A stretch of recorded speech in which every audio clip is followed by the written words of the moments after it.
Guía del Club de Lectura para matar vampiros. Capítulo 25.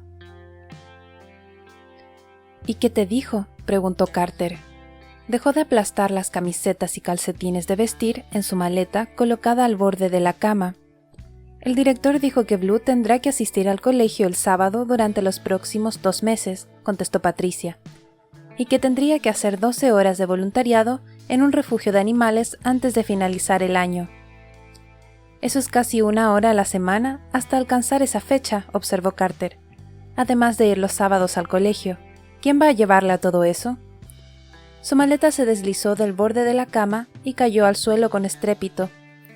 Carter soltó una maldición y empezó a agacharse, pero Patricia fue más rápida, acuclillándose torpemente mientras sus rodillas emitían un chasquido.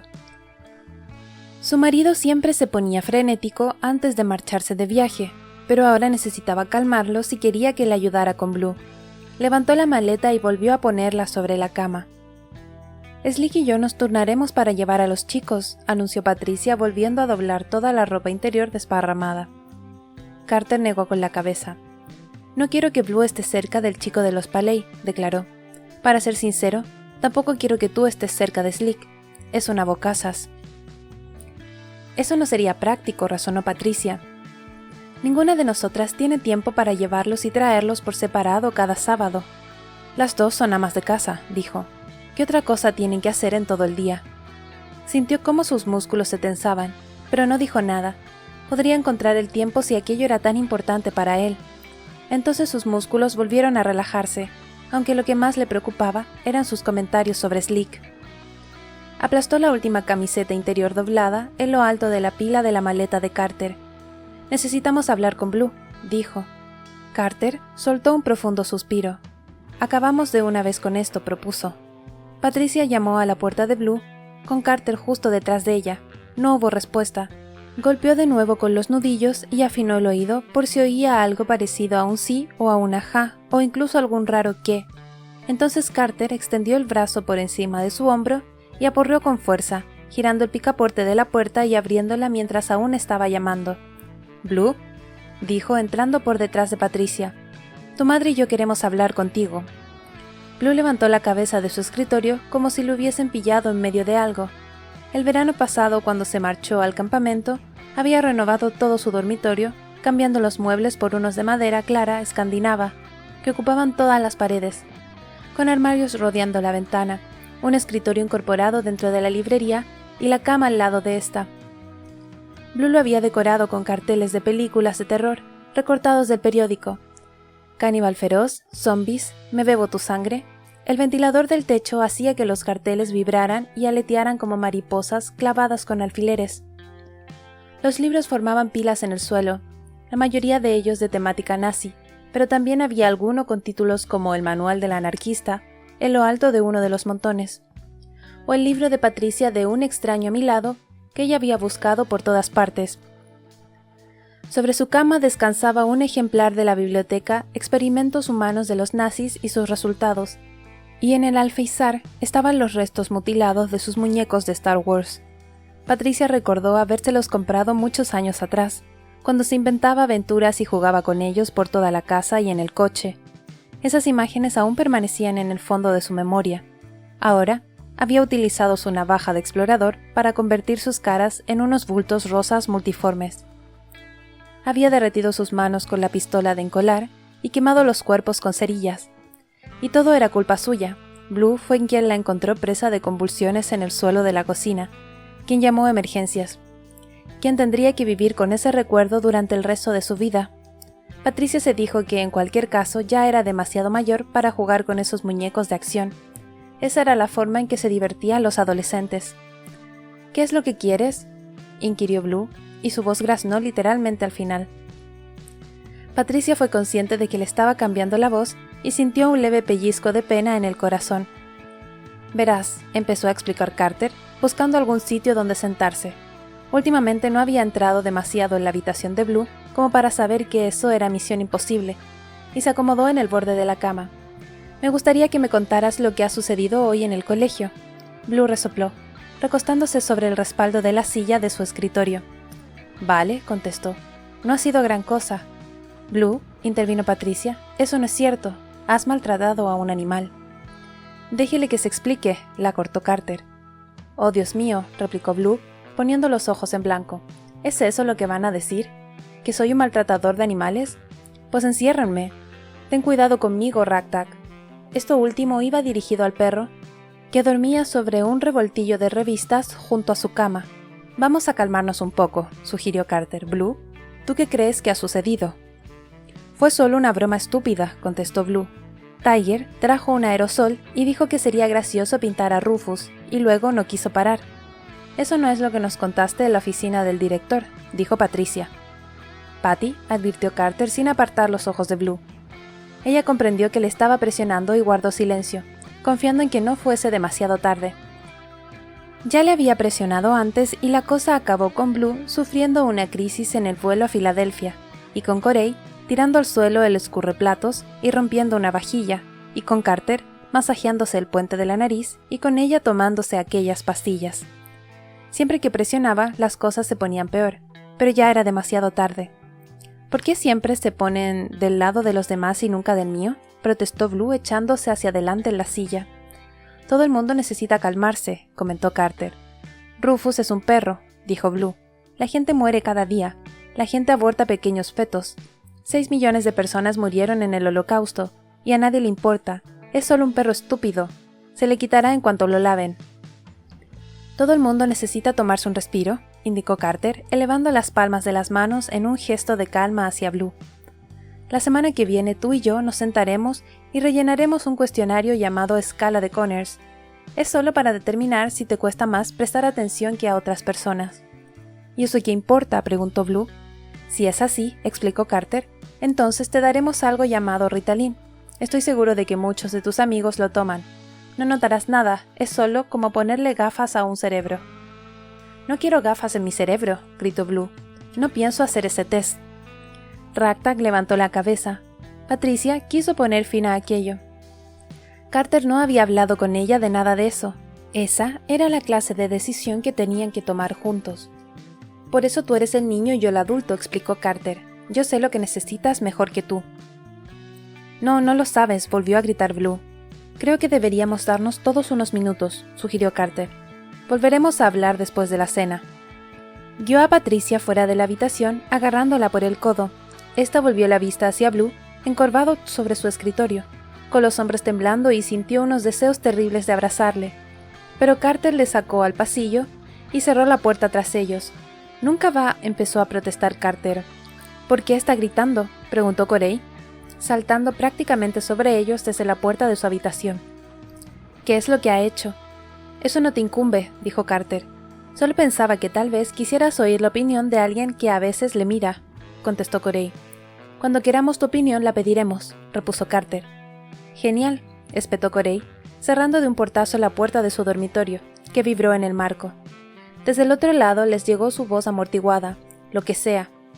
Corey les había puesto las cosas fáciles durante muchos años, acudiendo a su clase de aeróbic después del colegio, saliendo los miércoles por la noche para ver la serie de Sensación de Vivir, con el mismo grupo de chicas de su equipo de fútbol, acudiendo al campamento de fútbol de Princeton en verano.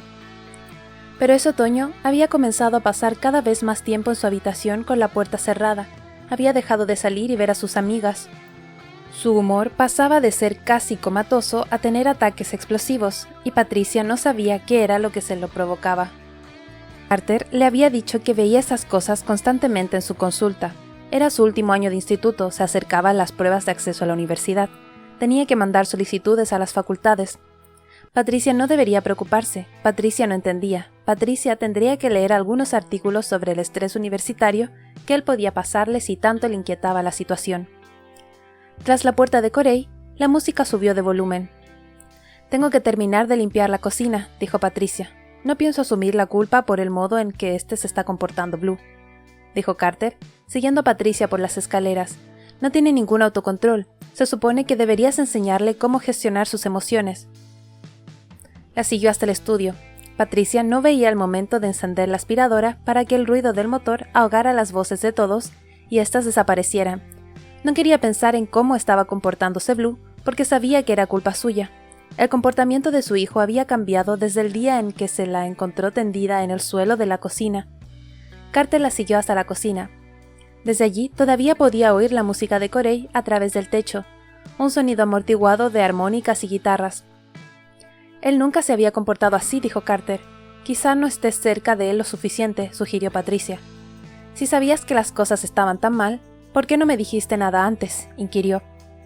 Para eso no tuvo respuesta. Se quedó plantada en mitad de la cocina y miró a su alrededor. Precisamente había empezado a tomar medidas para reformar la cocina cuando le llamaron del colegio y le pidieron que se presentara en el despacho del director, porque Blue y Targier habían pintado con aerosol al perro. Había miles de cosas acumuladas en los armarios que ahora habría que tirar. La fila de libros de cocina que nunca había utilizado, la ladera que aún seguía en su caja, la máquina de hacer palomitas para la que no encontraban enchufe.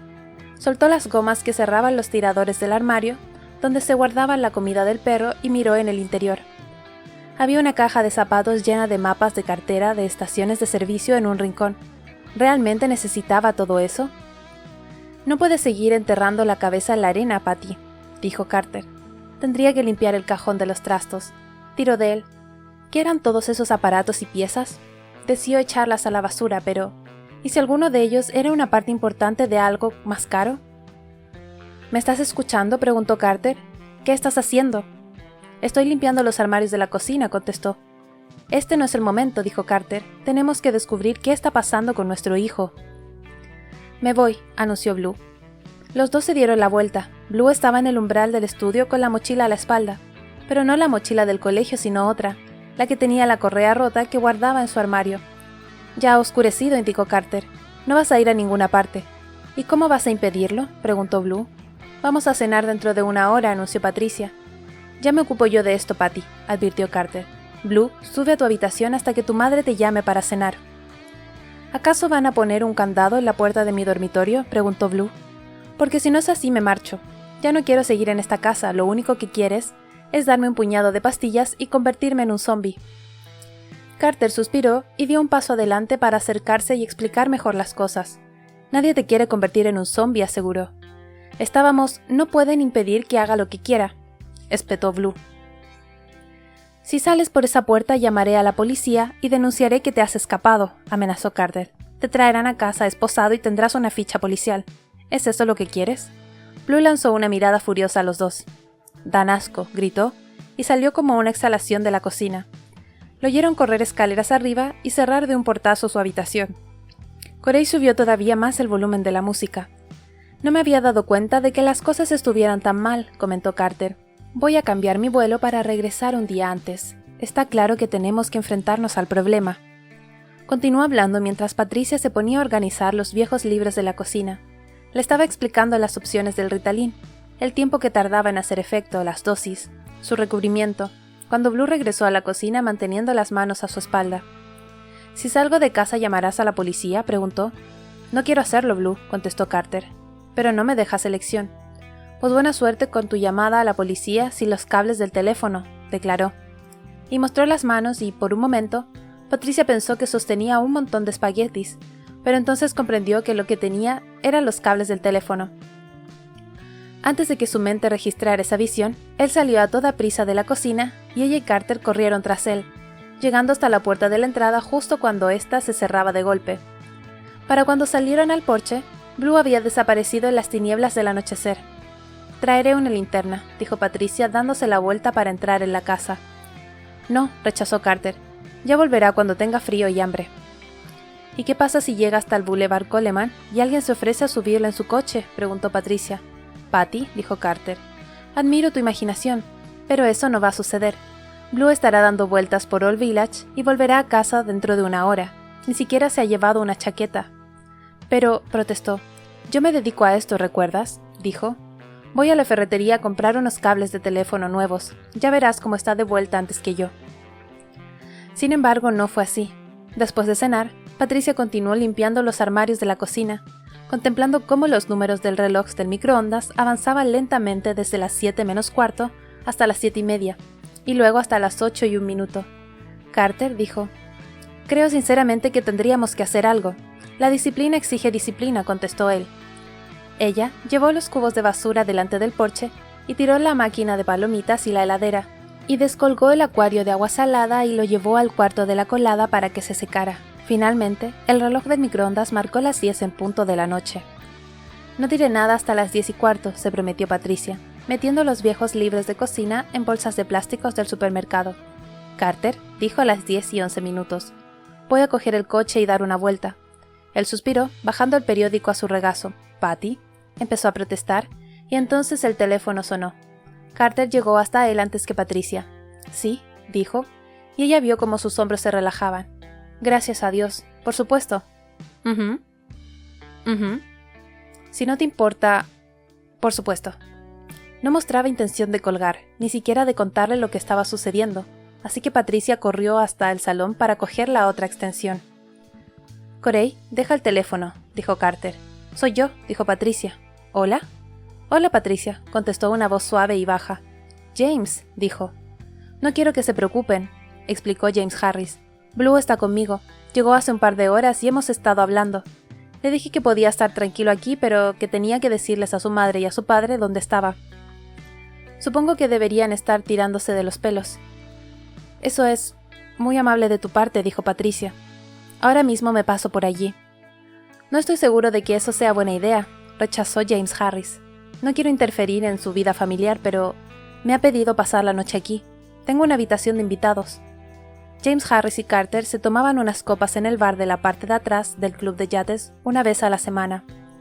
Habían ido a cazar palomas juntos con Horst. Se habían llevado a Blue y a Corey a coger camarones por la noche en los terrenos de la granja Seaway, e incluso habían cenado con ellos en 5 o 6 ocasiones cuando Carter estaba fuera de la ciudad, y cada vez que lo veía Patricia, no pensaba en aquello que había presenciado. Se volvía distante y fría pero amable, los niños lo adoraban, y él le había regalado a Blue un juego de ordenador llamado Command por Navidad. Y Carter había hablado con él sobre su carrera y tenía opiniones sobre música que Corey toleraba, de modo que Patricia le había dado una oportunidad. Pero aún así no quería que Blue pasara toda la noche en casa de James Harris. No queremos imponértelo, replicó Patricia. Su voz adquirió un tono agudo y duro en su pecho. Tal vez sea lo mejor, dijo Carter. Podemos aprovechar para que el ambiente se despeje. No es ninguna molestia, aseguró James Harris. Estoy encantado de tener compañía. Esperen un momento. Hubo una pausa. Patricia notó un zumbido en su oído y entonces percibió la respiración de su hijo. «Blue», preguntó, «¿te encuentras bien?» «Mamá», dijo Blue, y notó que tragaba saliva. «Lo siento». Las lágrimas se agolparon en los ojos de Patricia. Deseó tenerlo entre sus brazos. «Ya». «Estamos contentos de que te encuentres bien», aseguró. «Siento mucho haberles gritado y también lo que le hice a Rufus», dijo Blue, tragando y respirando con dificultad. «¿Y papá? Si quieres hacerme ese test, James dice que debería hacerlo». «Solo quiero lo mejor para ti», repuso Carter. «Tanto tu madre como yo lo deseamos». «Los quiero», dijo Blue de forma apresurada. «Haz caso a tu tío James», sugirió Carter, y entonces James Harris volvió a coger el teléfono. «No quiere hacer nada con lo que no estés totalmente de acuerdo», declaró. «¿Están seguros de que les parece bien que se quede conmigo?» «Por supuesto que sí», respondió Carter. «Te estamos muy agradecidos». Patricia cogió aire para decir algo, pero entonces se detuvo. «Sí», contestó. «Por supuesto que nos parece bien, muchas gracias». Era lo mejor para la familia. James Harris había demostrado sus buenas intenciones en muchas ocasiones. Había hablado con su hijo consiguiendo hacer desaparecer su rabia y que le dijera que la quería. Tenía que dejar de dar vueltas a algo que pensaba que quizás recordaba de hacía muchos años atrás. «No es para tanto», se dijo. «Debes ignorar esa loca y terrible idea de la que en su día estabas convencida que era cierta a cambio de todo esto. Del embarcadero y del coche, y del viaje a Londres, y de tu oreja y la universidad de los niños, y las clases de aeróbic de Corey, y un amigo para Blue, y por tantas otras cosas. No es tan mal intercambio». Capítulo 26. A la mañana siguiente, Carter recogió a Blue en casa de James Harris. «Todo va a ir bien, Patty», aseguró. Ella no discutió. En su lugar, preparó un strudel de bollería industrial y le dijo a Corey que no podía ir al colegio llevando un collar de perro, por lo que tuvo que escuchar las protestas de su hija, que la consideraba prácticamente una monja. Y luego Corey también se marchó, y Patricia se quedó en casa sola. A pesar de que estaban en octubre, el sol aún calentaba las habitaciones y hacía que se sintiera un tanto somnolienta. Ragtag encontró un rayo de sol en el comedor y se tumbó bajo él, con las costillas subiendo y bajando y los ojos cerrados. Patricia tenía un montón de cosas pendientes: terminar los armarios de la cocina, recoger los periódicos y revistas de la terraza acristalada, hacer algo con el acuario de agua salada que estaba en el cuarto de la colada, pasar la aspiradora por las habitaciones del garaje, limpiar el armario del estudio, cambiar las sábanas, y no sabía bien por dónde empezar. Se tomó una quinta taza de café y entonces el silencio de la casa se cernió sobre ella, y el sol parecía calentar cada vez más, espesando el aire en una especie de neblina que inducía al sueño. El teléfono sonó. «Residencia Campbell», dijo.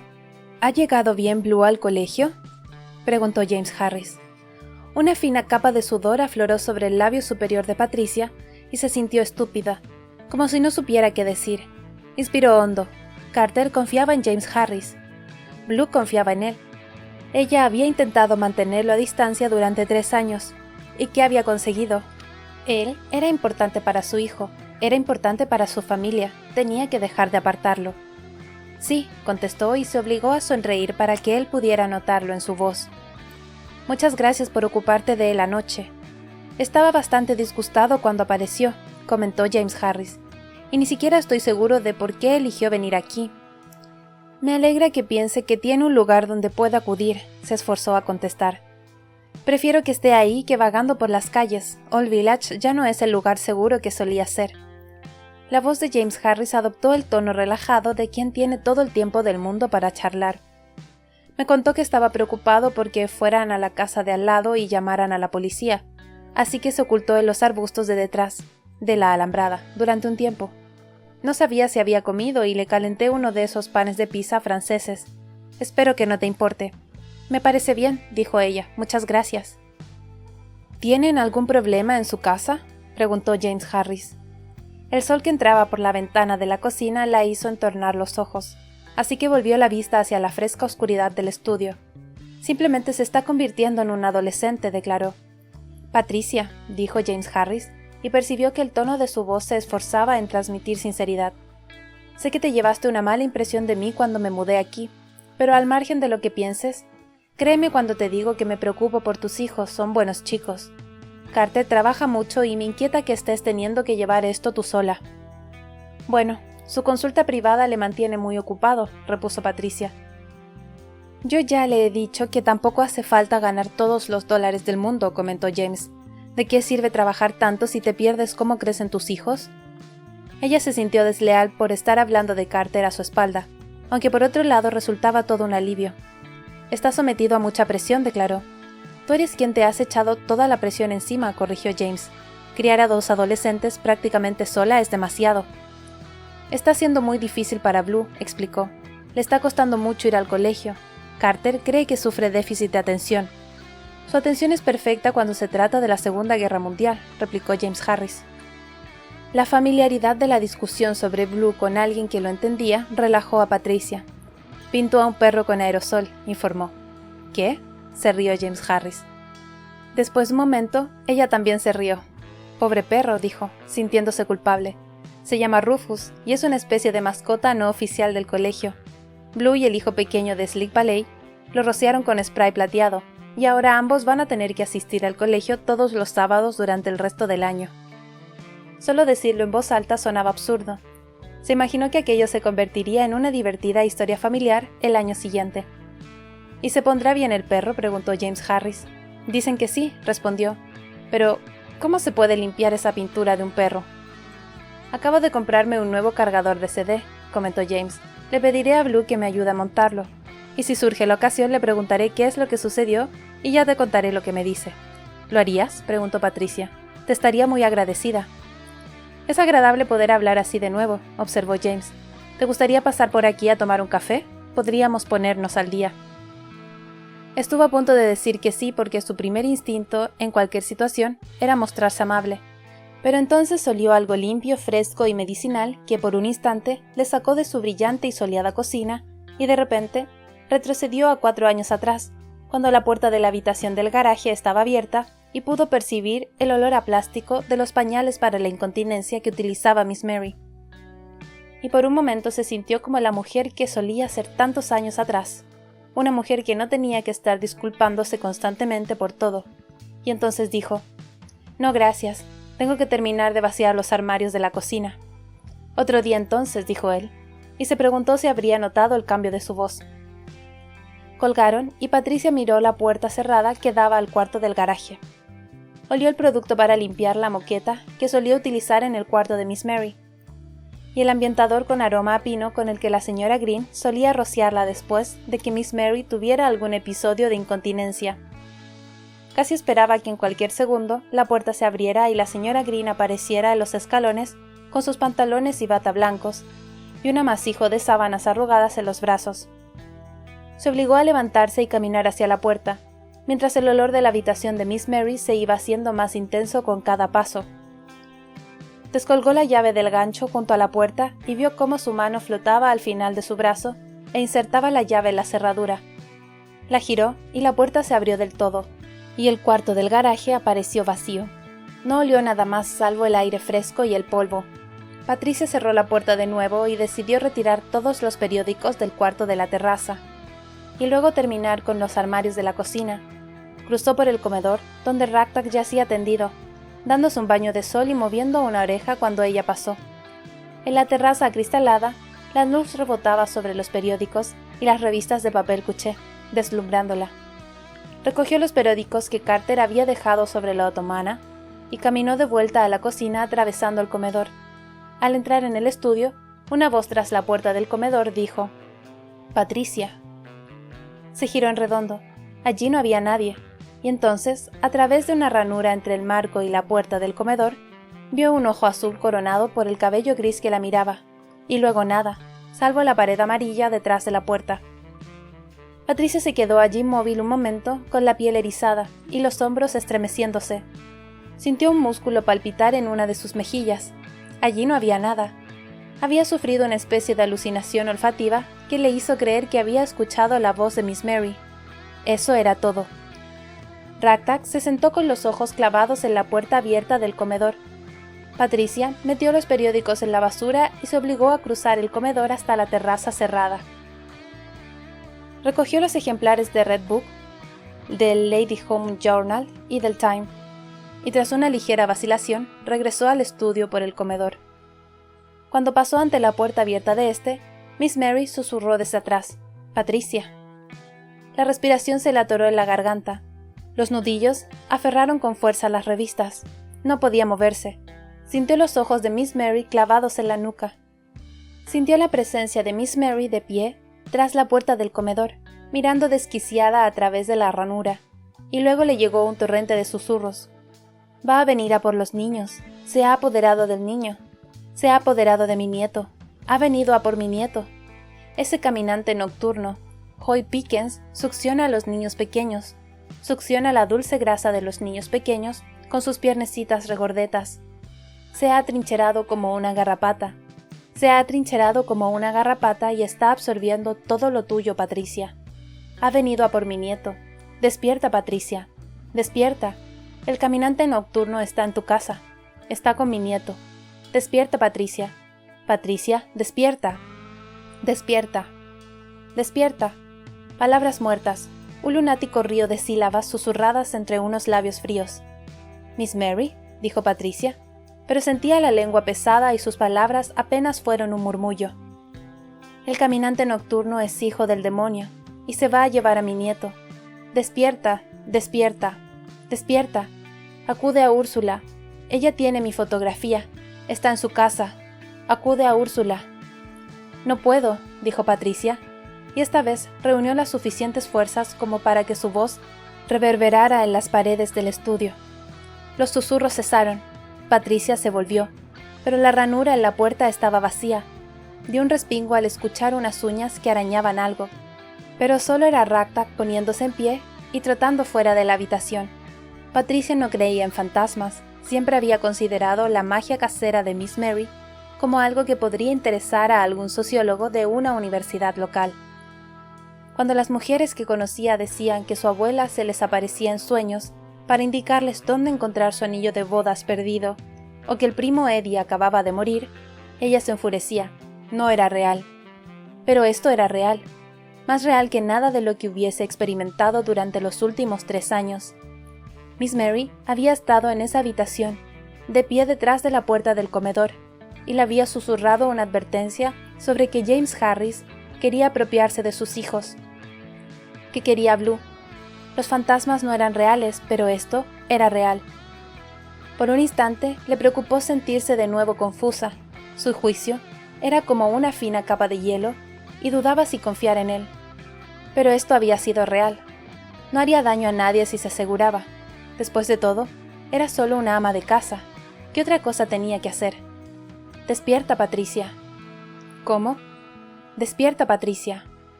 «¿Cómo?» «Ve a ver a Úrsula». «¿A quién?» «Úrsula Green». Capítulo 27.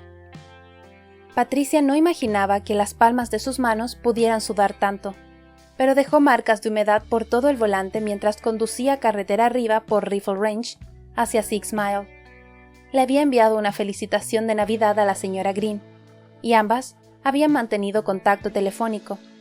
Pero quizá la señora Green no había querido verla, o puede que solo estuviera respetando su espacio personal. Ella no había hecho nada malo. A veces, simplemente dejas de hablar un tiempo con alguien. Se frotó las palmas en los pantalones, una cada vez, tratando de secárselas. Posiblemente la señora Green aún no habría llegado a casa, porque apenas era media tarde.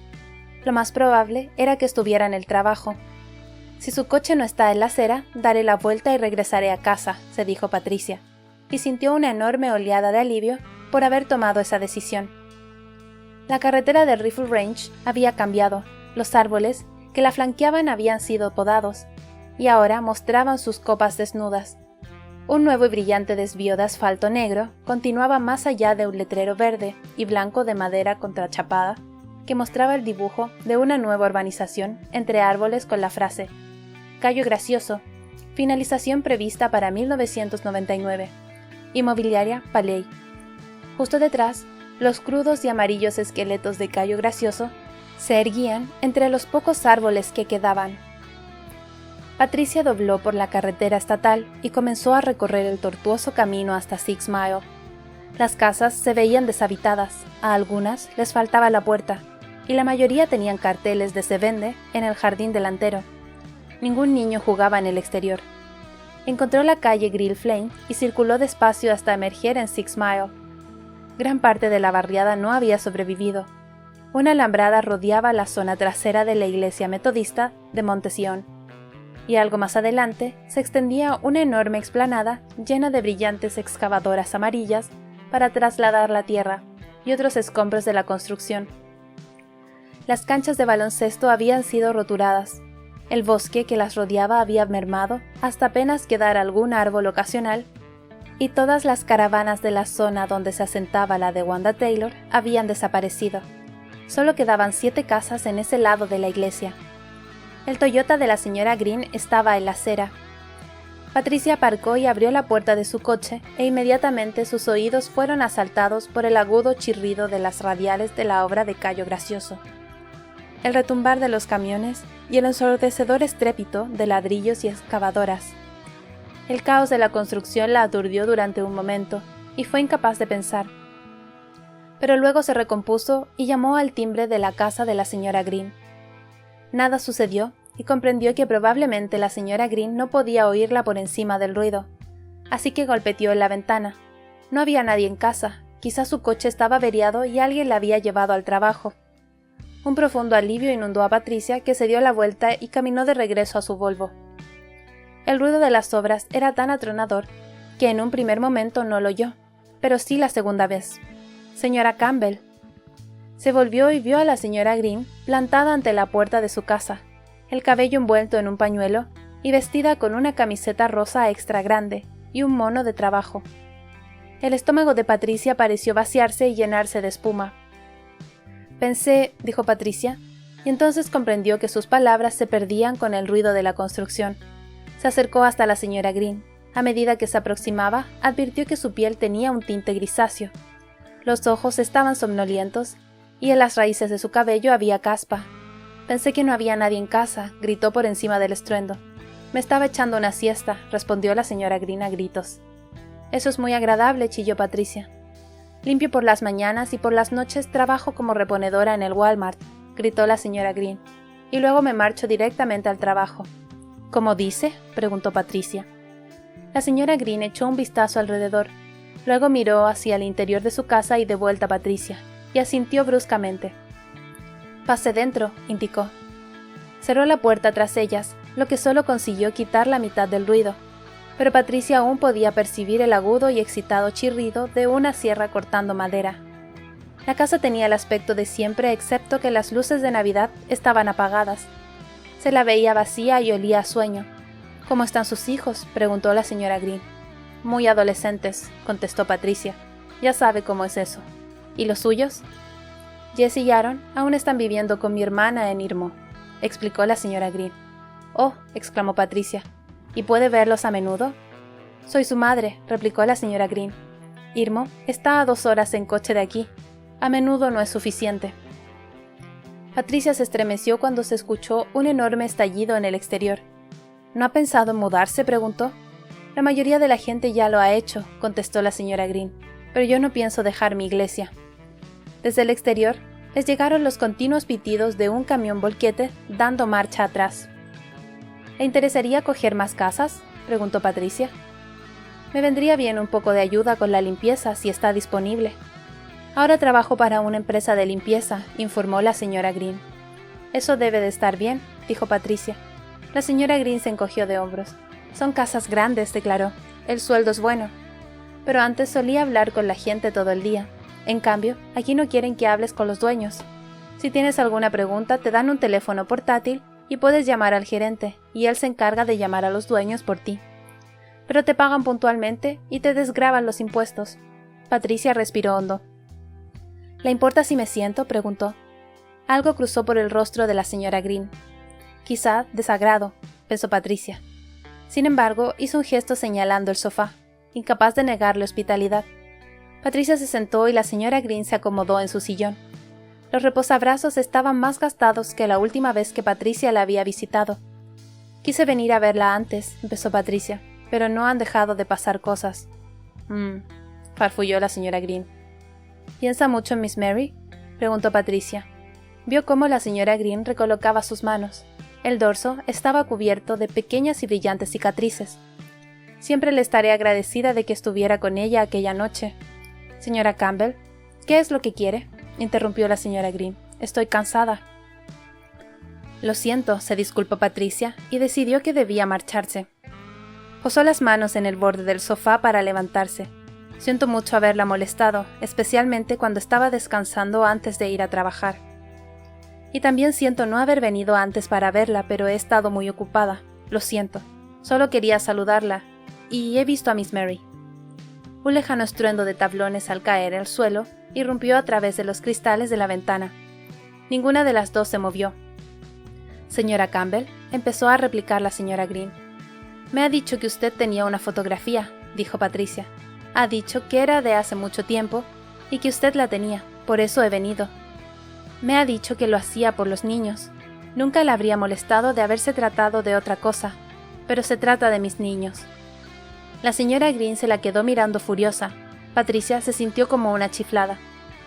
Desearía que regresara a su coche, señaló la señora Green, y condujera de vuelta a casa. ¿Cómo dice?, preguntó Patricia. He dicho que desearía que se fuera a casa, repitió la señora Green. No la quiero aquí.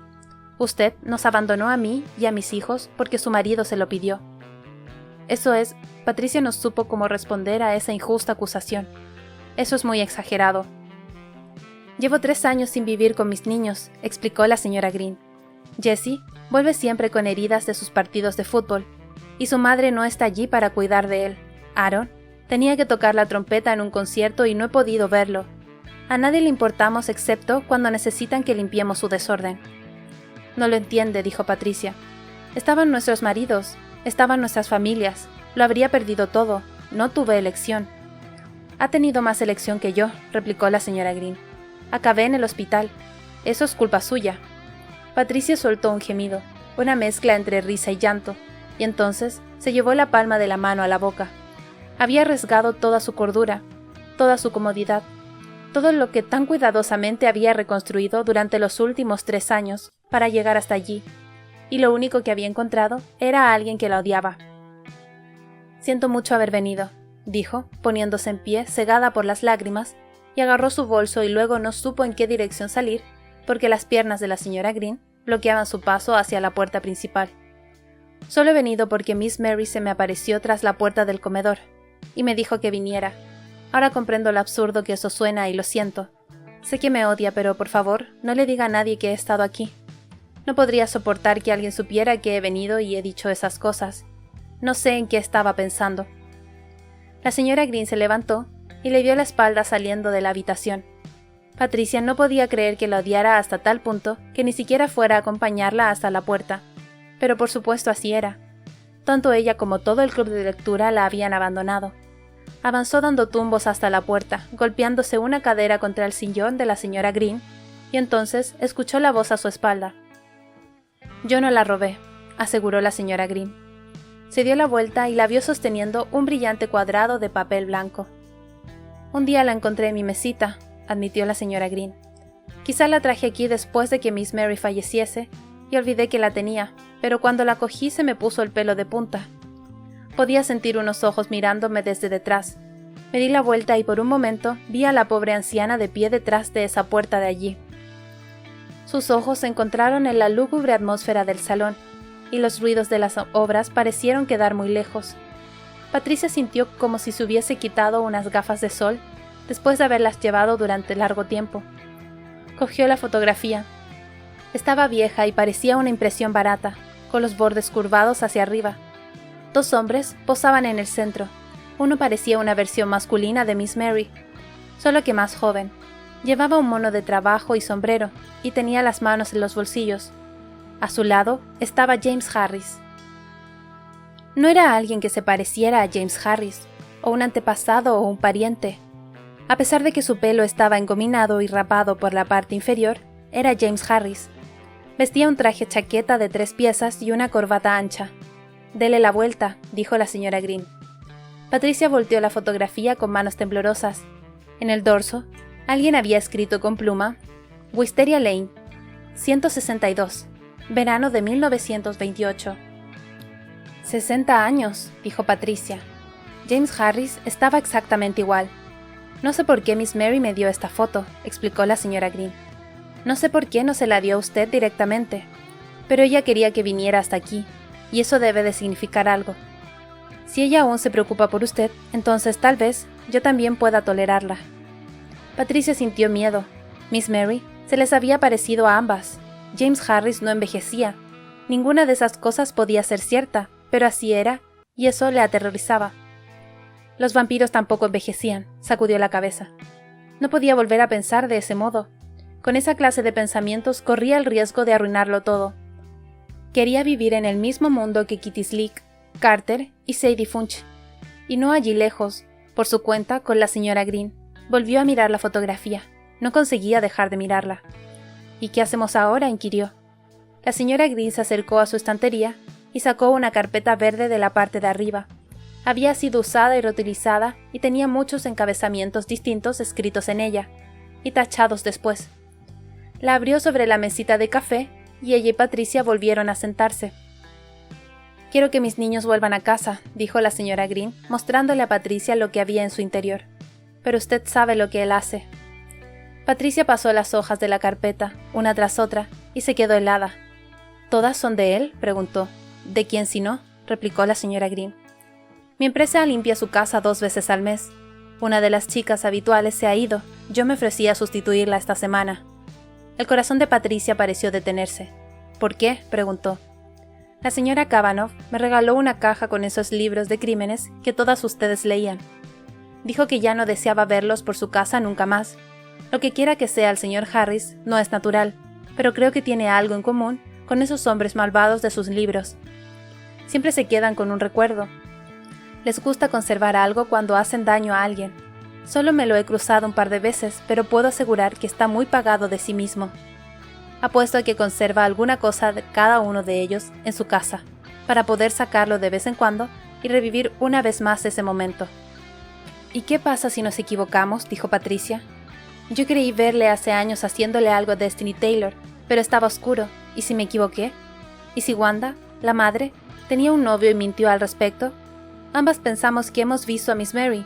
Ambas creemos que esta es una foto de James Harris, pero ¿qué pasa si solo es alguien que se le parece? La señora Green tomó la foto con 2 dedos y se la acercó para volver a mirarla. Un hombre malo le diría que él va a cambiar, aseguró. Le diría lo que quiera que deseara oír, pero sería una estúpida si no creyera lo que ve. El que aparece en la foto es él. Fue Miss Mary quien nos susurró. Todo el mundo me dirá lo contrario, pero yo sé lo que sé. ¿Y qué pasa si no guarda trofeos?, preguntó Patricia tratando de calmar las cosas. Entonces no habrá nada que buscar allí, contestó la señora Green. Conseguirá que la arresten, aseguró Patricia. Tardaría menos si somos 2, respondió la señora Green. Va contra la ley, añadió Patricia. Ya me dio la espalda una vez, recordó la señora Green, y sus ojos resplandecieron. Patricia quiso mirar a otra parte, pero no podía moverse. Ya me dio la espalda y ahora él va a por sus hijos. Se le está acabando el tiempo. Es demasiado tarde para buscar excusas. Lo siento, dijo Patricia. No quiero sus disculpas, rechazó la señora Green. Quiero saber si entrará en su casa y me ayudará a buscar. Patricia no podía decir que sí. Nunca en su vida había quebrantado la ley. Iba contra todo lo que le dictaba su cuerpo. Iba contra todo lo que había vivido durante 40 años. Si la pillaban, nunca más sería capaz de mirar a Carter a los ojos. Perdería a Blue y perdería a Corey. ¿Cómo podía educar a sus hijos y decirles que obedeciera la ley si ella no lo hacía? ¿Cuándo?, preguntó. Este próximo fin de semana se va a Tampa, informó la señora Green. Necesito saber si va en serio o no. Lo siento, dijo Patricia. La cara de la señora Green se cerró de golpe. Necesito volver a dormir, declaró, empezando a ponerse de pie. No, espere. Lo haré, dijo Patricia. No tengo tiempo para sus juegos, advirtió la señora Green. Iré, aseguró Patricia. La señora Green la acompañó hasta la puerta de entrada. Una vez allí, Patricia se detuvo. ¿Cómo es posible que hayamos visto a Miss Mary?, preguntó. Está ardiendo en el infierno, respondió la señora Green. Le pregunté por ello al ministro de mi iglesia y dice que de ahí es de donde vienen los fantasmas. Están ardiendo en el infierno y no pueden acceder a las frescas y salvadoras aguas del río Jordán hasta que abandone este mundo. Miss Mary sufre los tormentos del infierno porque quiere advertirla. Se está quemando porque ama a sus nietos. Patricia sintió la sangre de sus venas solidificarse. Yo también creo que es ella, declaró, y una vez más trató de detener toda esa cháchara sobre fantasmas y hombres que no envejecían, y borrar la imagen de James Harris en la parte trasera de la furgoneta, y esa cosa inhumana saliendo de su boca, y su cuerpo inclinado sobre Destiny Taylor. Tal vez estemos haciendo esto más difícil. Tal vez si simplemente fuéramos y le pidiéramos que parase, si le dijéramos lo que sabemos. 3 cosas hay que nunca se sacian, proclamó la señora Green, y Patricia reconoció la cita de alguna parte. Y aún la 4ª nunca dice, basta, él devorará a todos en este mundo, y seguirá haciéndolo. 2 hijas tiene la sanguijuela, y las 2 se llaman Dame. Patricia tuvo una idea. Si 2 de nosotras podemos acelerar las cosas, declaró, aún iríamos más rápido siendo 3. Capítulo 28. Patricia, gritó Slick, gracias a Dios. Siento pasarme por aquí sin avisar, se disculpó Patricia. Tú siempre eres bienvenida, dijo Slick, arrastrándola al interior. Estoy buscando ideas para mi fiesta de Halloween y quizá tú puedas sacarme del atolladero. ¿Se te dan tan bien esas cosas? ¿Vas a dar una fiesta de Halloween?, preguntó Patricia, mientras seguía a Slick a la cocina y apretaba su bolso contra el cuerpo, notando cómo la carpeta y la fotografía le quemaban a través del tejido de lona. Yo estoy en contra de Halloween en todas sus formas debido a su satanismo, aseguró Slick, abriendo el frigorífico de acero inoxidable y sacando la leche. Así que este año, en la víspera de Todos los Santos, voy a celebrar una fiesta reformista. Sé que es muy precipitado, pero nunca es demasiado tarde para alabar al Señor. Sirvió el café, añadió un poco de crema y se lo tendió a Patricia en una taza blanca y dorada de la Universidad Bob Jones. ¿Una fiesta de qué?, preguntó Patricia. Pero Slick ya había salido como una exhalación por la puerta pivotante que llevaba a la ampliación de la parte trasera. La siguió con la taza en una mano y el bolso en la otra. Su amiga se sentó en uno de los sofás, en lo que ella llamaba la zona de conversación, mientras Patricia lo hacía justo enfrente y buscaba un sitio donde posar su taza. La mesita que quedaba entre ellas estaba cubierta de fotocopias, recortes de artículos de revistas, carpetas de 3 anillas y lápices. La mesa auxiliar que tenía más cerca se encontraba abarrotada con una colección de tabaqueras de rapé, varios huevos de mármol y un cuenco con una aromática mezcla de esencias florales. Además de los pétalos de flores secas, las hojas y las virutas de madera, Slick había añadido unas cuantas bolas y tés de golf, como homenaje a la pasión de Leland por ese deporte. Patricia decidió que lo mejor sería que ella misma sostuviera la taza en el regazo. «Se atrapan más moscas con azúcar que con vinagre», declaró Slick, «así que este domingo montaré una fiesta que hará que todo el mundo se olvide de Halloween. Mi fiesta reformista. Pienso exponer mi idea mañana en San Joseph. Verás, llevaremos a los niños al salón de actos. Por supuesto, Blue y Corey serán bienvenidos, y nos aseguraremos de que haya actividades para los adolescentes. Al fin y al cabo, ellos son los que más riesgo corren, pero en lugar de esos disfraces de monstruos, irán vestidos como los héroes de la Reforma». «¿Los héroes de qué?», preguntó Patricia. «Ya sabes», asintió Slick. «Martín Lutero, Calvino. Tendremos un baile medieval y comida alemana, y he pensado que podría ser divertido poner aperitivos temáticos. ¿Tú qué opinas? Habría un bizcocho de la dieta de Worms». Slick mostró a Patricia una foto que había recortado de una revista. «¿Un bizcocho de dieta?», se extrañó Patricia. «Un bizcocho de la dieta de Worms», corrigió Slick. «Cuando el Sacro Imperio Romano declaró fugitivo a Martín Lutero por clavar sus 95 tesis en la puerta de la iglesia. ¿Recuerdas? La dieta de Worms». «Oh», exclamó Patricia. «Hay que decorarlo con gusanos de gominola», dijo Slick. «¿No es gracioso? Hay que hacer que estas cosas sean entretenidas y educativas». Le quitó el recorte de la mano y lo estudió de nuevo. «No creo que sea algo sacrílego, ¿verdad? Es posible que no mucha gente sepa quién es Calvino. También vamos a tratar de darle la vuelta al juego de truco o trato». «Slick», intervino Patricia. «Odio cambiar de tema, pero necesito ayuda». «¿Qué sucede?», demandó Slick, dejando las páginas a un lado y acercándose hasta el borde del asiento con los ojos clavados en Patricia. «¿Es por Blue?» «¿Acaso eres una divina?», preguntó Patricia. «Soy cristiana», contestó Slick. «Hay mucha diferencia». «Pero, ¿tú crees que hay más en este mundo de lo que podemos ver?», inquirió Patricia. La sonrisa de Slick se hizo más seria. «Me preocupa pensar a dónde quieres llegar con todo esto», declaró. «¿Tú qué piensas sobre James Harris?», preguntó Patricia. «Oh», exclamó Slick, y sonaba sinceramente disgustada. «Creo que ya hemos pasado por esto, Patricia». «Ha sucedido algo», alegó Patricia. «No volvamos a empezar», advirtió Slick. «Todo eso ya lo habíamos dejado atrás». «Yo tampoco quiero hacerlo», aseguró Patricia. «Pero he visto algo y necesito tu opinión». Buscó en el interior de su bolso. «No», rechazó Slick. Patricia se quedó helada. «Piensa en lo que estás haciendo. La última vez te pusiste muy enferma. Nos diste un buen susto a todos». «Ayúdame, Slick», pidió Patricia. «Sinceramente, ya no sé qué pensar. Dime que estoy loca y nunca más volveré a mencionar el asunto. Lo prometo». «Solo deja lo que quiera que sea dentro de tu bolso», sugirió Slick. «O dámelo y lo pasaré por la trituradora de Leland. A Carter y a ti les va muy bien. Todo el mundo está contento. Han pasado ya 3 años. Si algo malo tenía que suceder, ya habría sucedido». Una sensación de inutilidad recorrió a Patricia. Slick tenía razón. Los últimos 3 años habían sido todo un caminar hacia adelante, y no en círculo. Si le mostraba la foto a Slick, volverían al punto donde comenzó todo. 3 años de su vida reducidos a nada para llegar al mismo lugar.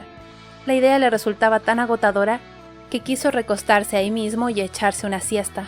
«No lo hagas, Patricia», pidió suavemente Slick. «Quédate aquí conmigo en la realidad. Las cosas ahora están mucho mejor que antes. Todo el mundo es feliz. Todos estamos bien. Los niños están seguros». En el interior del bolso, los dedos de Patricia acariciaron el borde del cuaderno de la señora Green, con las tapas reblandecidas por el uso. «Lo he intentado», repuso Patricia. «Realmente lo he intentado durante 3 años, Slick. Pero ahora mis hijos no están a salvo». Sacó la mano del bolso sosteniendo la carpeta. «No lo hagas», gimió Slick. «Es demasiado tarde», dijo Patricia. «Se nos acaba el tiempo. Tú solo mira esto y dime si estoy loca». Posó el cuaderno sobre los papeles de Slick y colocó la fotografía encima. Slick cogió la foto y Patricia vio cómo sus dedos se tensaban y su rostro se quedaba rígido. Luego la volvió a dejar en su sitio, vuelta del revés. «Es un primo», declaró. «O su hermano». «Sabes bien que es él», indicó Patricia. «Mira el dorso. 1928. Y todavía tiene el mismo aspecto». Slick inspiró un tanto temblorosa y luego soltó el aire. «Es una coincidencia», dijo. «Miss Mary tenía esa fotografía», explicó Patricia. «Ese es su padre. James Harris llegó a Kershaw cuando ella era una niña.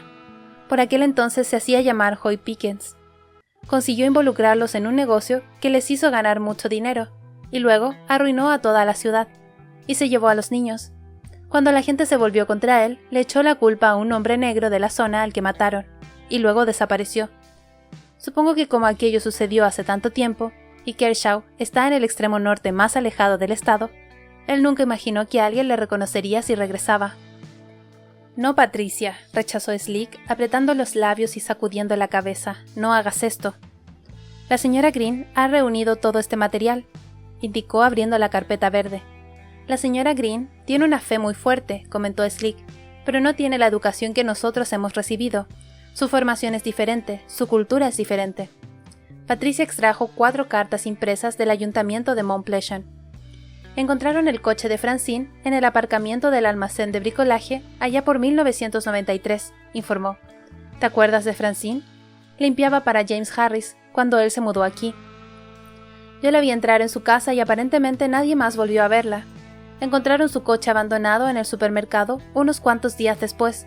Le enviaron cartas pidiéndole que pasara a recogerlo al servicio de recogida de la grúa, pero estas se quedaron en su buzón.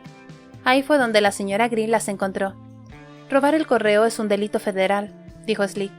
«Tuvieron que entrar en su casa para dar de comer al gato», explicó Patricia. «Su hermana acabó por declarar su muerte y vender la casa. El dinero se ha quedado en el depósito. Según dicen, tienen que pasar 5 años antes de que se pueda hacer uso de él». «Tal vez fue asaltada en su coche», sugirió Slick.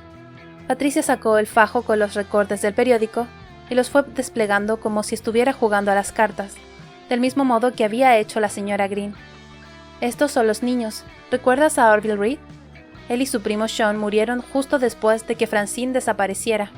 Sean fue asesinado, y Orville se arrojó sobre un camión y fue atropellado». «Ya hemos hecho esto antes», dijo Slick. «Había otra niña, Destiny Taylor, y la furgoneta de Jim y todo lo demás». Slick le mostró una mirada de empatía. «Tener que cuidar de Miss Mary te sometió a mucha tensión». «Pero la cosa no acabó ahí», continuó Patricia. «Después de Destiny Taylor, le llegó el turno a Chivas Ford, también de Six Mile. Tenía 9 años cuando murió en mayo de 1994. Los niños mueren por muy distintas razones», dijo Slick. «Y luego este otro», señaló Patricia, dando un golpecito a un recorte de la policía. Un año después de aquello, en 1995, una niña llamada Latasha Burns, de North Charleston, se rajó el cuello con un cuchillo de carnicero. ¿Por qué querría una niña de 9 años hacer algo así, a menos que estuviera tratando de huir de algo terrible? «No quiero oír nada más», zanjó Slick. «¿Acaso cada niño que muere en horribles circunstancias va a ser culpa de Jim? ¿Y por qué detenerse en North Charleston? ¿Por qué no seguir hasta Somerville o Columbia?» Todo el mundo empezó a marcharse de Six Miles debido a la construcción y desarrollo de Cayo Gracioso, señaló Patricia. «Tal vez no fuera tan fácil encontrar niños a los que ya no se echaran de menos». «Leland pagó un precio justo por esas casas», replicó Slick. «Y luego este año», prosiguió Patricia, «le pasó a otro niño llamado Carlon Borey, en Awindow. Tenía 11 años. La señora Green conoce a su tía. Por lo visto, murió de frío en los bosques. ¿Quién se congela hasta morir a mediados de abril? Ella me contó que llevaba enfermo varios meses, al igual que los otros niños». «Nada de eso cambia las cosas», comentó Slick. «Te estás comportando como una tonta». «Es un niño al año, durante 3 años», explicó Patricia. «Sé que no son nuestros hijos, pero son niños. ¿Acaso se supone que no podemos preocuparnos por ellos porque son pobres y negros? Así es como actuamos la otra vez, y ahora él quiere a Blue. ¿Cuándo va a detenerse? Quizá el próximo sea Tiger, o Merit, o uno de los de Mary Ellen. Así es como se producen las cacerías de brujas», aseguró Slick. «La gente empieza a obsesionarse con algo sin importancia, y antes de que te des cuenta una persona resulta herida». «¿No estás siendo algo hipócrita?», preguntó Patricia. Estás utilizando tu fiesta reformista para proteger a tus hijos de Halloween, y sin embargo, no vas a levantar un solo dedo para protegerlos de ese monstruo. Una de dos, o crees en el demonio o no crees en él. Detestó el tono acusador de su voz, pero cuando más hablaba, más convencida estaba de que debía hacerle esas preguntas. Cuanto más negaba Slick lo que era correcto frente a sus ojos, más le recordaba a Patricia cómo había actuado unos años atrás. «Monstruo es una palabra muy fuerte para alguien que ha hecho tanto bien a nuestras familias», replicó Slick. Patricia dio la vuelta a la fotografía de Miss Mary. «¿Cómo es posible que no envejezca, Slick?», preguntó.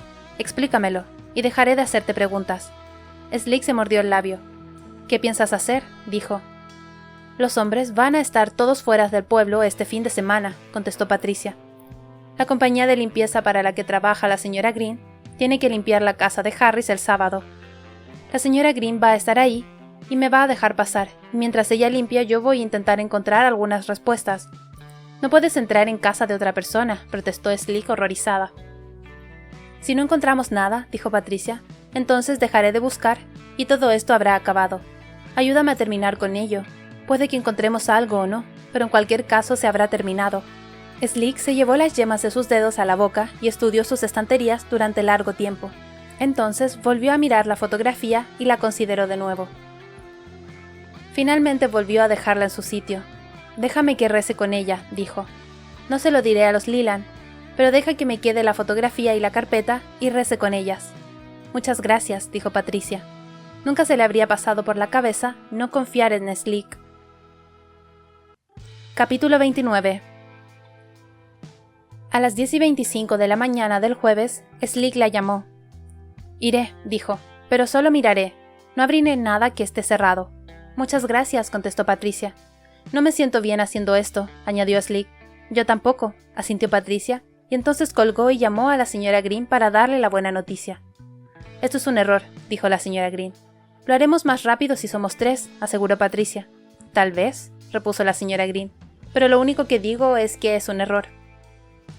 El viernes por la mañana a las 7:30, despidió a Carter con un beso antes de que se marchara a Tampa en el vuelo 1237 de la compañía Delta, que salía del aeropuerto de Charleston, y hacía escala en Atlanta. El sábado por la mañana a las 9:30, llevó a Blue al colegio y luego le dijo a Corey que podrían trabajar juntas en su lista de universidades. Pero a mediodía, cuando tuvo que salir a recoger a Blue, Corey apenas había echado un vistazo a los folletos. Cuando aparcó a las 12:05 delante de la puerta de la Academia Albemarle, el único coche que había allí era el Saab blanco de Slick.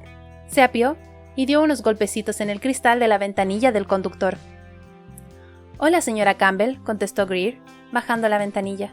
«¿Se encuentra bien tu madre?», preguntó Patricia. «Tenía que llevar unas cosas a la iglesia», respondió Greer. «Creo que dijo que tal vez la vería más tarde». «La estoy ayudando con su fiesta reformista», contestó Patricia. «Suena divertido», dijo Greer.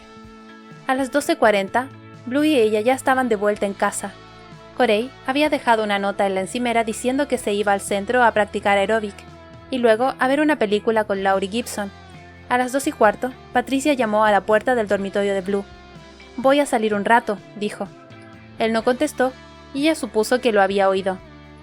No quería que nadie viera su coche fuera de su casa, y como hacía una tarde muy agradable, caminó calle abajo por Middle.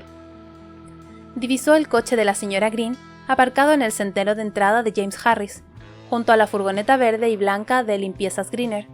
El Corsica de James Harris había desaparecido. Odiaba esa casa.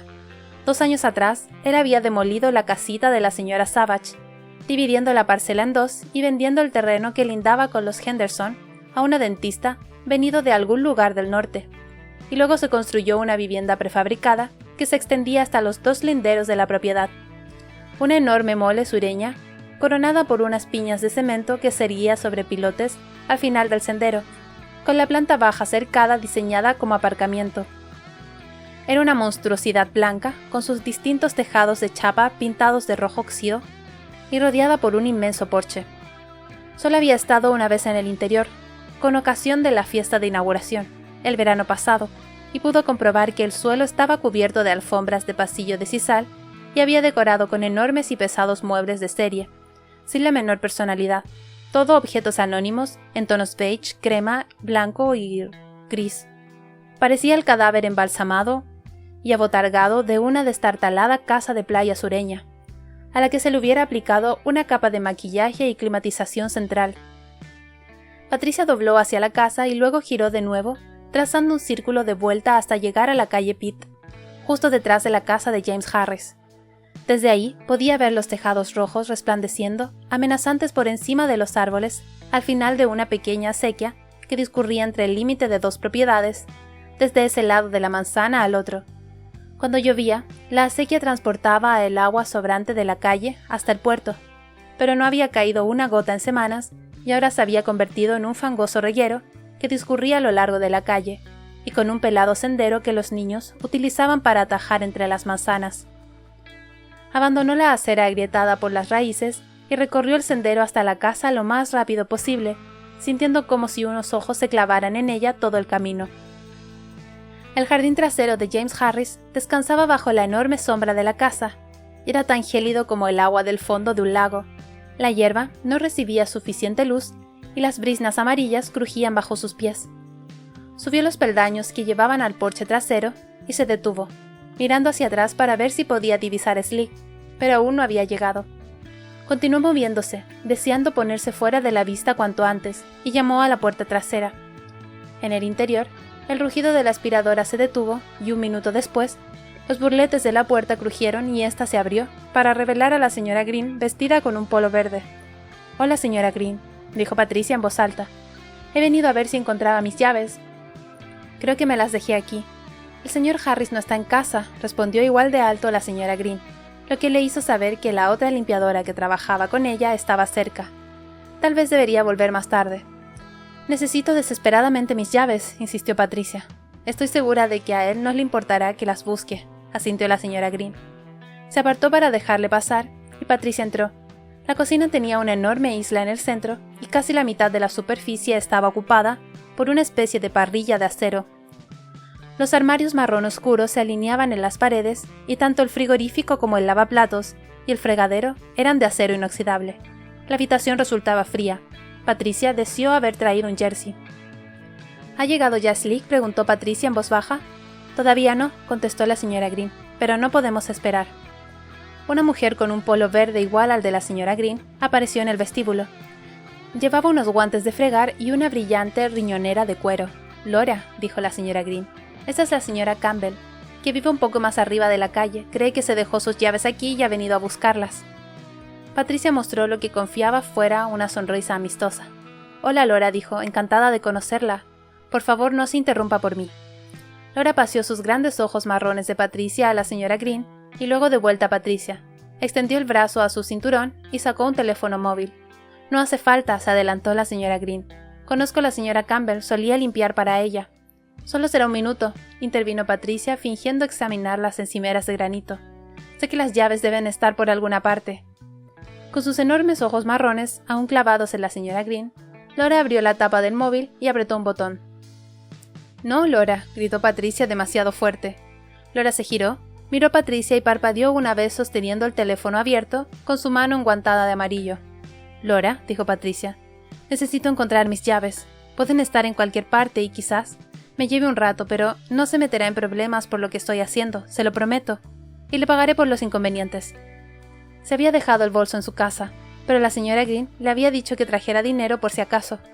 Buscó en su bolsillo y sacó 4 de los 5 billetes de $10 que había traído consigo, dejándolos sobre la isla de la cocina lo más cerca de Laura que pudo, y luego se apartó. «El señor Harris no regresará hasta mañana», indicó la señora Green. Laura dio un paso, cogió los billetes y los hizo desaparecer en su riñonera. «Muchas gracias, Laura», dijo Patricia. La señora Green y Laura salieron de la cocina, y al cabo de un momento la aspiradora volvió a cobrar vida, mientras Patricia miraba por la ventana trasera para ver si podía divisar a Slick subiendo por el sendero, pero estaba vacío. Se dio la vuelta y caminó a través del ancho vestíbulo principal, echando un vistazo por las ventanas que estaba junto a la puerta. El cristal estaba artificialmente ondulado para parecer antiguo. El SUV de Slick no estaba en el sendero, no era propio de ella llegar tarde, aunque si se había echado atrás en el último momento, tampoco sería lo peor del mundo. Ignoraba cómo podría reaccionar Laura si las veía a las dos registrando la casa. Además, no parecía haber demasiado donde buscar. Los cajones de la cocina estaban vacíos. Los armarios apenas contenían comida. No había ningún cajón con cachivaches, ningún imán de publicidad del fumigador o pizzas a domicilio sobre el frigorífico, ningún tostador en la encimera, ni batidora, ni sandwichera o grill. Y lo mismo sucedía en toda la casa. Decidió subir a la planta de arriba. Si guardaba algún objeto personal, lo más probable es que lo escondiera allí. Empezó a subir la alfombrada escalera, el ruido de la aspiradora más abajo, cada vez más lejano, y se paró en el distribuidor rodeado de puertas cerradas, y de pronto sintió como si estuviera a punto de cometer un terrible error. No debería estar allí, debería dar la vuelta y marcharse. ¿En qué había estado pensando? Pensó en el cuento de Barba Azul, en el cual el esposo le dice a la recién casada que no debe mirar detrás de una puerta determinada, y por supuesto, ella lo hace, y entonces descubre los cadáveres de las anteriores esposas. Su madre le había explicado que la moraleja de la historia era que debías confiar en tu marido y no fisgonear. ¿Pero no era mejor saber la verdad? Se dirigió al dormitorio principal. La habitación olía a vinilo recalentado y a alfombra nueva, a pesar de que la alfombra debía tener al menos 2 años de antigüedad. La cama estaba perfectamente hecha y tenía 4 postes, cada uno rematado con una piña tañada. Un sillón y una mesa estaban dispuestos junto a la ventana. Sobre la mesa había un cuaderno. Todas las páginas estaban en blanco. Patricia miró en el vestidor. La ropa, incluidos los pantalones vaqueros, colgaba en bolsas de la tintorería, y todas las prendas olían a productos de limpieza. Buscó en el cuarto de baño peines, cepillos, pasta de dientes e hilo dental, pero ningún medicamento. Solo tiritas y gasas, pero nada que le diera alguna pista sobre su ocupante. Olía a silicona y a madera contrachapada. El lavabo y la ducha estaban secos. Patricia regresó al distribuidor y volvió a intentarlo. Fue de habitación en habitación, abriendo armarios vacíos, mirando dentro de cajones vacíos. Todo olía a pintura fresca. Cada habitación resonaba por el vacío. Cada habitación cuidadosamente preparada, con juegos de cama limpios y decorativos almohadones. La casa parecía abandonada. ¿Ha encontrado algo?, dijo una voz, y Patricia dio un respingo. «Oh, Dios mío», jadeó, llevándose las manos al pecho. «Me ha dado un susto de muerte». La señora Green estaba en el umbral de la puerta. «¿Ha encontrado algo?», repitió. «Todo está vacío», informó. «Slig aún no ha venido, ¿verdad?» «No», contestó la señora Green. «Laura está comiendo en la cocina». «Aquí no hay nada», dijo Patricia. «Esto es inútil». «¿No hay nada en toda la casa?», preguntó la señora Green. «¿En ninguna parte? ¿Estás segura de haber mirado bien?» «He buscado en todas partes», contestó Patricia. «Voy a marcharme antes de que Laura cambie de opinión». «Eso no pasará», replicó la señora Green. Su terquedad provocó un destello de irritación en Patricia. «Si es capaz de encontrar algo que a mí se me haya pasado por alto, no deje de hacerlo», declaró. Las dos se quedaron ahí plantadas mirándose la una a la otra. La decepción había vuelto irritable a Patricia. Se había arriesgado mucho para nada. Ya no había nada más que hacer. «Lo hemos intentado», dijo finalmente. «Si Slig aparece, dígale que he entrado en razón». Pasó por delante de la señora Green para dirigirse a la escalera. «¿Y qué me dice de esto?», inquirió la señora Green a su espalda. Con gesto cansado, Patricia se giró y vio a la señora Green echando el cuello hacia atrás para mirar el techo del distribuidor. O, más concretamente, un pequeño gancho negro en el techo. Utilizándolo como referencia, Patricia apenas pudo apreciar a su alrededor la silueta rectangular de una trampilla, con las bisagras pintadas de blanco. Cogió una escoba de la cocina y usó el orificio del extremo para introducirlo en el gancho. Ambas tiraron de la escoba y con un crujido de muelles y de pintura agrietada, los bordes rectangulares se hicieron más grandes y oscuros, y la trampilla del altillo cayó, desplazando una escalerilla metálica atornillada a ella. Un olor seco como de algo abandonado inundó el distribuidor. «Ya subo yo», se ofreció Patricia. Se agarró del borde con fuerza y la escalerilla traqueteó mientras subía. Se sintió muy pesada, como si sus pies fueran a romper los peldaños. Luego pasó la cabeza a través del agujero del techo y se sumió en la oscuridad. Sus ojos se adaptaron y comprendió que no estaba totalmente oscuro. El ático ocupaba toda la superficie de la casa y había unas rejillas en cada extremo. La luz del día se filtraba por ellas. Se notaba un aire caliente y mal ventilado. El extremo del ático, que daba al lado de la calle, estaba vacío. Solo había vigas y paneles de aislamiento rosa. En cambio, la parte de atrás era un batiburrillo de sombras oscuras. «¿Tiene una linterna?», dijo mirando hacia atrás. «Tenga», contestó la señora Green. Soltó algo de su llavero y Patricia bajó un par de peldaños para recogerlo. Era un pequeño rectángulo turquesa de goma del tamaño de un mechero. «Apriete por los lados», indicó la señora Green. Una pequeña bolita en el extremo emitió un débil resplandor. Era mejor que nada. Patricia subió al ático. El suelo era áspero, cubierto por una capa de veneno para cucarachas, excrementos de ratón, guano seco, plumas de paloma, cucarachas muertas boca arriba y grandes montículos de excremento que parecían ser de mapache. Patricia empezó a caminar hacia ese batiburrillo. El aire frío formaba una ventilación cruzada que entraba por los respiraderos de cada extremo. El polvo blanco se arremolinaba sobre el contrachapado bajo sus pies. Allí arriba olía a insectos muertos, como a un tejido podrido o un cartón mojado que se hubiera secado y enmohecido. Abajo todo había sido meticulosamente limpiado y pulido, despojado de cualquier cosa orgánica, pero aquí arriba, la casa estaba expuesta, vigas astilladas, un suelo de contrachapado sucio, las medidas usadas en la construcción garabateadas a lápiz sobre la madera bajo los tablones del techo. Patricia paseó el haz de la linterna por los bultos del fondo y comprendió que estaba ante la tumba de las antiguas posesiones de la señora Savage.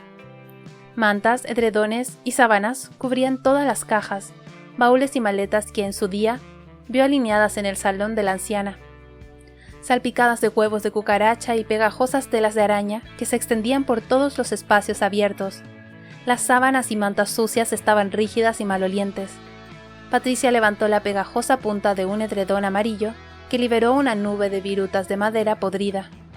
Bajo este, en el suelo, yacía una caja de cartón con novelas románticas estropeadas por la humedad. Los ratones se habían comido una de las esquinas y los trozos de papel brillante estaban esparcidos por el suelo. ¿Por qué habría traído toda aquella basura a la casa nueva? No tenía sentido. En esa totalmente nueva y meticulosa casa vacía, aquello destacaba como un error. Sintió que su piel se erizaba de asco cada vez que tocaba las mantas. Estaban cubiertas de mugre del veneno blanco de las cucarachas y de cagarrutas de ratón. Avanzó alrededor de las cajas hasta donde terminaban las mantas y a la chimenea de ladrillo irrumpía a través del suelo, llegando al techo. Reconoció la fila de viejas maletas colocadas al lado y rodeadas por los muebles que recordaba de la antigua casa. Lámparas de pie totalmente oscurecidas por telarañas, atestadas de huevos, la mecedora con el asiento mordido y convertido en un nido de ratones, la mesa de patas cruzadas, cuyo tablero se había convanado y agrietado. Sin saber por dónde empezar, Patricia fue levantando cada una de las maletas. Todas estaban vacías excepto la penúltima, que no se movió. Intentó alzarla de nuevo, parecía haber echado raíces en el suelo. Arrastró la maleta marrón de plástico duro, mientras el sudor le resbalaba por la nariz. Soltó el primer cierre, un tanto endurecido por la falta de uso, y luego el segundo, y el peso de lo que quiera que hubiese dentro la abrió de golpe. El fuerte olor químico a bolas de naftalina estalló en su cara, haciendo que sus ojos lagrimearan. Apretó la linterna que la señora Green le había prestado. El interior estaba abarrotado de bolsas de plástico negro, moteadas por las bolas de naftalina, que rodaron por el suelo. Apartó algunos plásticos y un par de ojos lechosos reflejaron la luz de vuelta hacia ella. Sus dedos se paralizaron y la linterna se apagó al caer en el plástico. Dio un paso atrás, pero no encontró el borde donde terminaba la madera del suelo y su pie se hundió en el hueco vacío sobre dos viguetas. Empezó a caer hacia atrás, mientras sus brazos se agitaban furiosos, y en el último segundo consiguió agarrarse de una viga del techo y recuperar el equilibrio. Tanteó en el interior de la maleta sin apenas poder controlar su pánico, y sus dedos encontraron la linterna y la apretaron. Entonces volvió a ver los ojos y pudo distinguir también el rostro que los rodeaba. Estaba envuelto en una bolsa transparente de plástico de la tintorería, y Patricia advirtió unos granos blancos que se habían vuelto amarillos y marrones con el tiempo. Comprendió que era sal. Las bolas de naftalina estaban allí para matar el olor. La sal era para preservar el cuerpo. La piel del rostro del cadáver tenía un color marrón oscuro y estaba muy tensa y tirante en la zona de los labios, que dejaba a la vista los dientes que formaban una espumosa sonrisa. Pero incluso así, Patricia reconoció a Francine. Con el corazón golpeándole enloquecido en el pecho, y las manos temblando se obligó a apagar la linterna. La metió en un bolsillo y forcejeó con la maleta hasta que consiguió cerrarla. Volvió a echar los cierres, agarró el asa con ambas manos y la arrastró hacia la escalerilla, sin poder evitar que ésta emitiera un fuerte y estridente sonido mientras la deslizaba por el suelo. Tiró de nuevo de la maleta, dio un paso, volvió a tirar, dio otro paso, y así, poco a poco, consiguió llegar a medio camino hasta la escalerilla del ático. Los hombros le ardían, notaba la base de su columna rota, pero finalmente la acercó hasta el borde de la trampilla y sintió que un gran alivio recorría todo su cuerpo cuando vio la habitación limpia más abajo. Dejaría ahí la maleta, haría subir a la señora Green y juntas la sacarían de la casa. No vacilaría. Conduciría directamente a la comisaría de la policía. Se dio la vuelta y bajó el primer escalón. Fue entonces cuando escuchó unas voces más abajo y automáticamente volvió a subir el pie. «Señora Green», dijo una voz distante de hombre. No consiguió entender la siguiente frase y luego, ¡una sorpresa! Oyó a la señora Green decir algo que no pudo entender y después el final de la respuesta de James Harris. «He vuelto antes de tiempo»,